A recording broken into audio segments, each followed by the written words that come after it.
Nous y voilà. En fin d'année, comment ne pas se soumettre au traditionnel bilan? Alors je me lance. Un peu comme faire le tri dans ses placards permet de faire la place au renouveau, faire ce bilan me permettra peut-être de poser de bonnes bases pour 2026. Si les choses n'ont pas évolué comme je le pensais, mon bilan pour cette chaîne n'est pas négatif du tout. Ce n'est pas simple de gérer certaines contraintes, certaines déceptions aussi, mais l'exercice possède des vertus que je n'aurais pas imaginées. Pour rappel, l'écho des cartes a d'abord été un compte sur Facebook et Instagram. La base était la même, partager des tirages, parler des énergies et de temps à autre partager du contenu de développement perso et de self-love. L'audience était restreinte mais bienveillante, régulière. L'écho des cartes fut ensuite une auto-entreprise. Je suis contente d'avoir tenté l'aventure, mais l'expérience est terminée en février 2025. Et pour ceux qui s'en souviennent, j'ai fait une pause à ce moment-là, environ d'un mois. Mais les cartes me titillaient quand même un petit peu. J'avais conscience de devoir évoluer, de proposer un contenu un peu différent. Un peu. Alors que je m'y refusais jusque-là, et encouragée par une amie, j'ai cédé aux appels de YouTube. Mon support privilégié, c'est quand même l'écrit, exercice plus introspectif et qui permet plus de recul et de réflexion. J'ai toujours été mal à l'aise à l'oral, ça vous vous en doutiez un petit peu, hein. Alors faire des vidéos, c'était un défi. Minime au regard de certains probablement, mais un défi. Je n'ai d'ailleurs pas passé le cap de montrer ma tête, et ce n'est pas bien grave parce que les stars ici, ce sont les cartes. Ce sont elles qui délivrent un message. Si je me souviens bien, la chaîne est donc née en avril 2025 et j'en suis très contente, même si tout n'est pas forcément très positif. J'avoue qu'au vu des audiences des autres chaînes de cartomancie, je pensais qu'il serait plus simple d'avoir de la visibilité. Je conçois que je suis moins performante, moins à l'aise et moins solaire que certaines cartomanciennes qui œuvrent sur le réseau. Et beaucoup méritent largement leur succès, je suis fan. Je pense cependant ne pas totalement démériter, bien que mon contenu soit un peu trop formel peut-être parfois. Capricorn Vibes. Tout ça pour dire que ma chaîne reste assez confidentielle. Et que je ne fais pas des centaines de vues par vidéo, mais au final, si c'est le prix pour ne pas avoir à gérer trop de trolls, bah c'est ok. Je conçois aussi que le format podcast, comme ce que vous écoutez aujourd'hui, ne soit pas ultra attractif. Je serais face caméra, peut-être que ce serait mieux, mais j'avoue ne pas être à l'aise et préférer un certain anonymat. Le manque d'interaction avec une audience régulière freine l'inspiration sur des sujets de tirage ou de papotage. Encore une fois, si c'est le prix à payer pour ne pas avoir de commentaires inappropriés, ça me va au final. Cela dit, lorsqu'on crée du contenu, si modeste soit-il, c'est pour qu'il soit vu, commenté, apprécié, on l'espère. C'est l'échange qui fait grandir.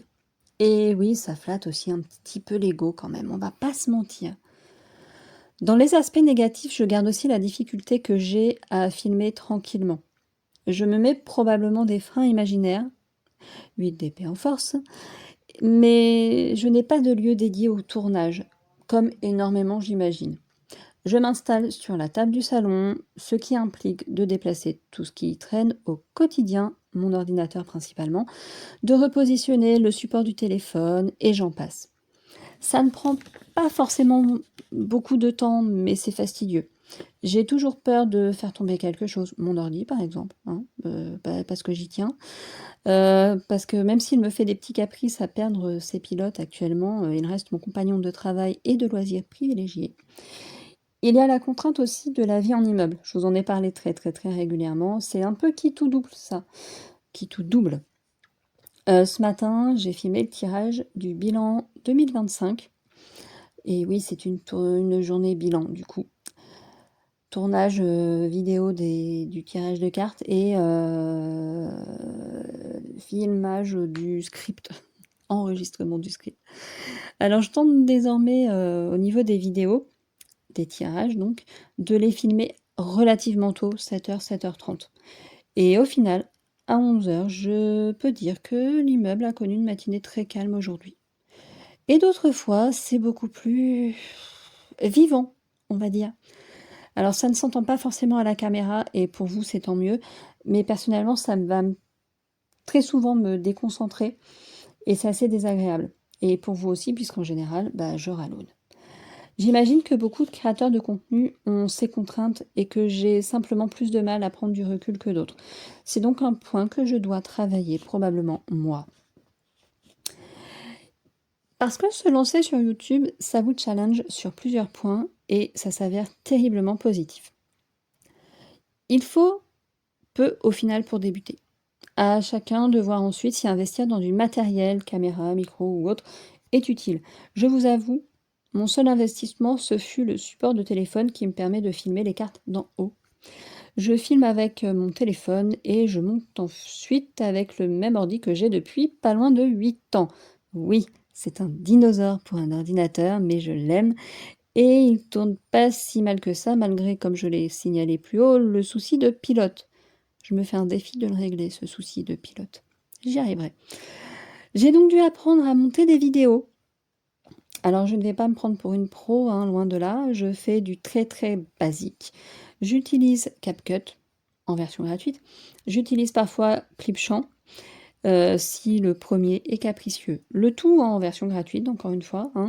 Et donc avec des options relativement limitées, mais qui jusque-là me suffisent. Je trouve que c'est très bien.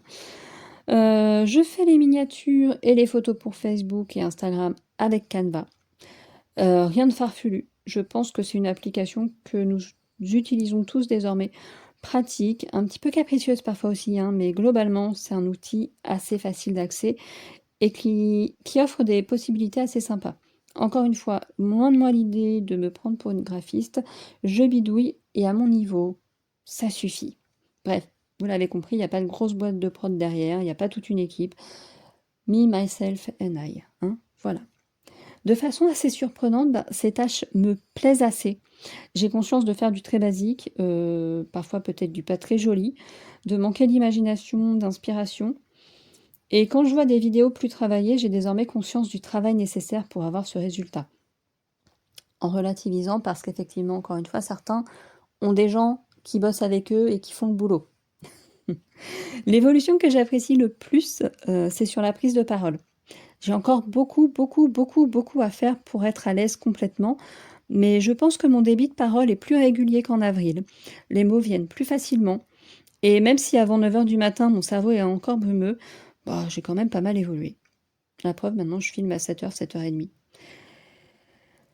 Et si connaître un peu CapCut ne va pas vraiment me servir en dehors de ma chaîne, avoir plus d'aisance pour parler est forcément appréciable dans d'autres domaines que celui de la création de vidéos. L'avantage de filmer désormais les tirages et de ne plus faire l'interprétation en différé par écrit est que mon interprétation est beaucoup plus intuitive. Je ne coupe pas, je ne recommence pas, je ne scripte pas. Pour les tirages, ce sont les cartes qui font le script, ce sont elles qui me guident.